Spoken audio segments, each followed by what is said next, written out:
Hey y'all, good morning. It's Roberta here for another car conversation. This morning I'm thinking about being financially responsible because sometimes I'm not. If you are fortunate to have an inexpensive divorce, that is a blessing. If you were fortunate enough to have a, um, what's the word? I don't want to say kind, but cooperative. Cooperative's the word. If you were fortunate enough to have a cooperative ex-spouse who really sat down with you and chatted about the pros and cons, etc., you're blessed. I know a friend of mine who unfortunately went through a divorce, but they were able to come to an agreement on what was important, and then they did not have to go to court and spend all sorts of money. If you were like me and had a contentious, uncooperative divorce process, then likely you spent a lot of money during divorce, during the divorce process, or potentially you are now spending a lot of money in child support or alimony or whatever it is. But this divorce thing is expensive. Expensive. And, I probably,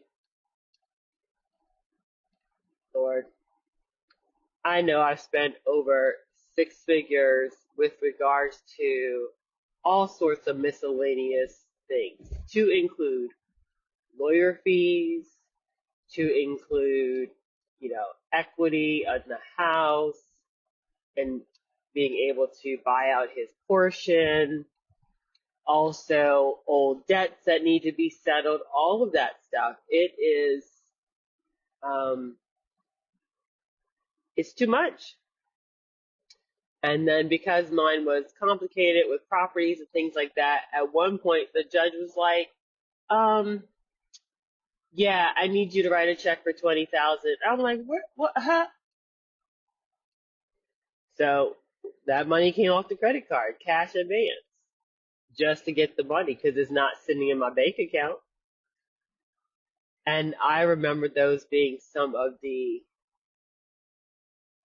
hardest, hardest days because everywhere I turned, there was another something that was popping up, and all I was trying to do was keep up with the bills so I didn't end up with hundreds of thousands of dollars of debt at the end of the process, and just doing my absolute best to stay on top of it. And for some, divorce can just simply bankrupt you because you do end up with all that debt. So one of the things I've been thinking about in the last 2 years since I've been going through this process is trying to figure out how do I get new habits around being fiscally responsible so that not only do I get out of it, but then I can set myself up for savings in the future. One of my best things for me is to have a budget spending tracker. It would be even better if I actually adhered to the budget that I set up, but let's start with having the right foundation. Because if you do not know where your money is going, there is no way you can make any adjustments to cut back and save money because you don't actually know how you spent it in the last week, month, 6 months. So get you a budget tracker, understand where your money is going, as well as the necessary spend or the unnecessary spend. All right, so you got a budget tracker. You know how much money you spend every month. Now that you've had a month or two of run rate that's tracking like it's actually connected and seeing your spending, then like sit down and actually figure out what is your baseline spending for your bills. So the budget tracker that I use, I have it linked to my accounts so that I, one, can pull in all of the expenses from another, from the day and from the week. And then I can create a budget based on my actual spend and my actual paycheck. So on a piece of paper or Excel, literally write down, I have house, mortgage, rent, car, gas, the things that truly are required for your life, and know how much that is. And on the other side, anything else like Amazon, going out to eat, Starbucks, all the things that are near and dear to my heart, and shopping are extras. And so for a period of time, once I figured out what my actual bills budget was, I set that aside in another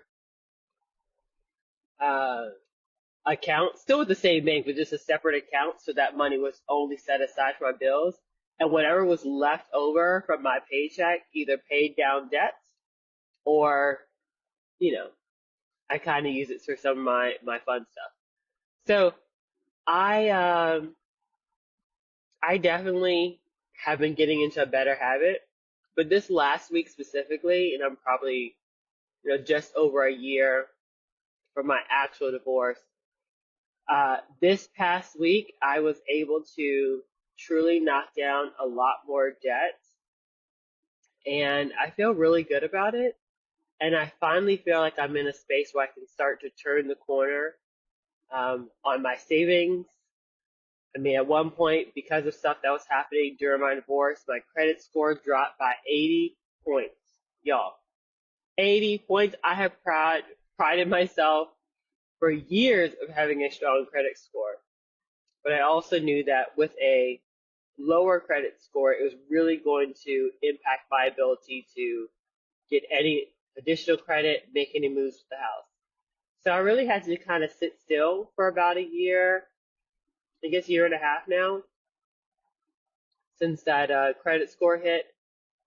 But I'm here to tell you, you can do it. It takes a little bit of time and discipline, but you definitely can get on the other side of it. And so now that I've paid down debt, I am going to be working again on curbing my spending on things I don't actually need to buy, not going out to eat, with an ongoing process. So yeah, I was just thinking about being financially responsible and encouraging you that while divorce can be financially devastating or a huge financial setback, it is not the end game. It will take time, it will take structure, it will take discipline, but you've got it. You can work back from this. We can, pull back on things we don't need to spend, but I promise you, once you accomplish it, you will be so, so proud of yourself, and you will know that you have the strength to get through some of the hardest times in your life, including financial. But just keep pushing. You got it. And talk to you soon. Bye.